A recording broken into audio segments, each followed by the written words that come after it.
Washington State has over 1,000 inmates who are sentenced to life and long sentences who currently have no hope of release.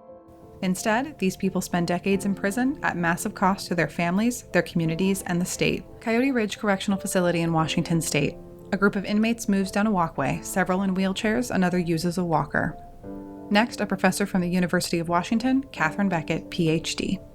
My name's Catherine Beckett. I study criminal law and punishment. Between 1993 and 2013, the number of prisoners aged 55 or older increased by over 400%. The DOC reports that 1 in 6 prisoners is 50 years old or older. One of the best predictors of declining recidivism rates is age. People who are 50 years or older, in the vast majority of cases, pose very little risk to public safety. People simply age out of crime, and criminologists have been talking about this for decades.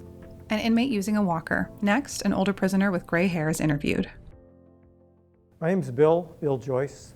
So how old will you be when you're released? 81. Is it really a part of our American moral system to keep somebody in prison who is not a threat? Is it part of our culture to say, we don't care what you have done to change inside? We're not going to change what we do to you. A group of inmates meet in Monroe Correctional Facility. By 2030, 1/3 of the adults incarcerated in state and federal prisons will be over 55 years old.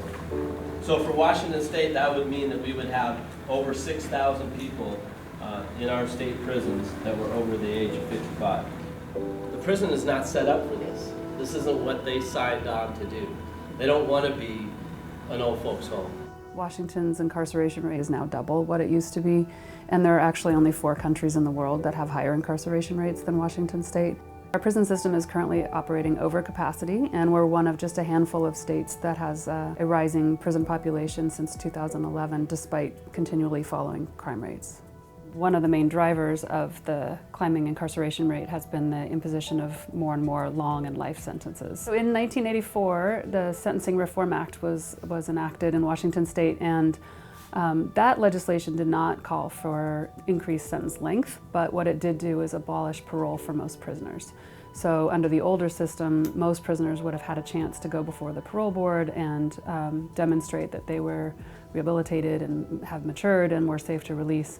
But after 1984, that opportunity was taken away for most prisoners. And that's one of the main reasons we have more older people behind bars in the state. Devin Adams. I've been in prison for 19 years. I understand that punishment is important, in our criminal justice system, but how much is enough? Okay, my name is Eugene Youngblood. I'm 45 years old. How many years have you been in prison so far? 27 years. When's your expectation of release? 2049, beyond my life expectancy. Society doesn't want people here just doing time, right? Society would like for people to be here learning, growing, becoming better people, right? Mature, understanding where they went wrong so that they can correct their behavior. And so I don't think that society would like for people just to sit here and grow old. My name is Anthony Wright. I've been in prison since 2001. What purpose is being served by someone sitting in here graying in prison? What is the purpose of it? And you will see that you peel back the layers, it's strictly retribution. It's strictly retaliatory. Like, you did this, okay, then we're gonna just throw you away. You're just a lost life. And that should not be. It should be reevaluated to show the worth. You're rarely gonna find a human that doesn't have worth.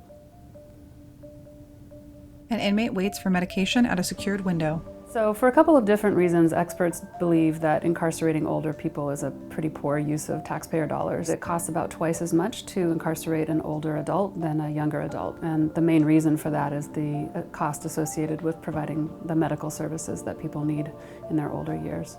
It's also true that people age more rapidly in the prison context, and so those medical needs tend to set in at an earlier age than they would if people were living on the outside. An older inmate slowly lowers himself into a wheelchair. My name is Walter Cooper, and I'm 56 years old, and I've been locked up since 1996. I'm LWOP, life without the possibility of parole, 3-striker. The prison system is really not designed for people with medical problems. The Department of Corrections isn't set up for that. I don't think that they were ever designed to handle older prisoners. Certainly the prisons aren't designed for it. Inmates use assistive devices. Next, boxes filled with medical equipment.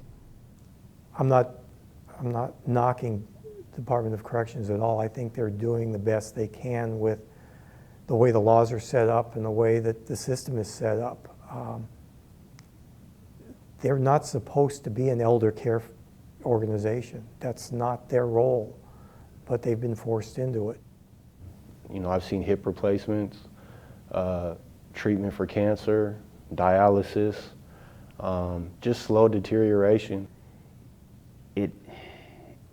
It's really scary in a sense, thinking that you'll die alone, right, in a room, the possibility of dying alone in a room with no one knowing what was really going on with you, you know, and I've seen that, and it's sad. Some of the older gentlemen that I remember when I first got here, you know, running the track, you know, laughing, joking, to being barely able to walk or having someone have to clean their cell for them. People both behind bars and people living out in the community are increasingly aware of the cost of the current policy approach that we've taken and the inhumanity of incarcerating so many older people, and are beginning to look carefully at what kind of options we can create for a system of post-sentence review.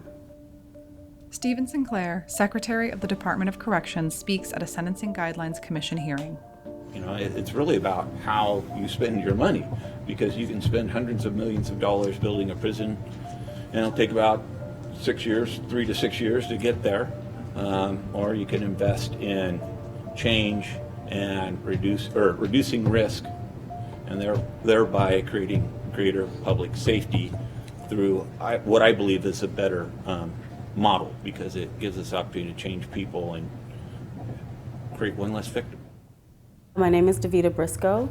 I'm the Survivor Network Coordinator with the Community Justice Project here in Seattle. As a mother who lost a son who was murdered, justice for me is a person having an opportunity at a second chance and to be able to turn their lives around.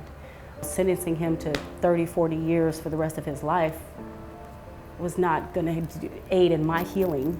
It wasn't going to help my community or my family. Yes, you know, a lot of men were wrong. A lot of, you know, including women who are serving life sentences also were wrong, and were at a horrible place in their life at times, at the time that these things happen. But that, at the end of the day, you know, to treat them with this vengeance or this sense of retribution just because you can, and you know that they don't pose a threat to the community, you know, I think that as a community and as a society, we have to question, is that who we really are? Washington is starting to join other states in assessing what to do about our graying prison population. This legislative session, bills are being introduced to create a post-conviction review process for people who have served extended sentences and can be safely released to the community. Produced by Rooted in Rights.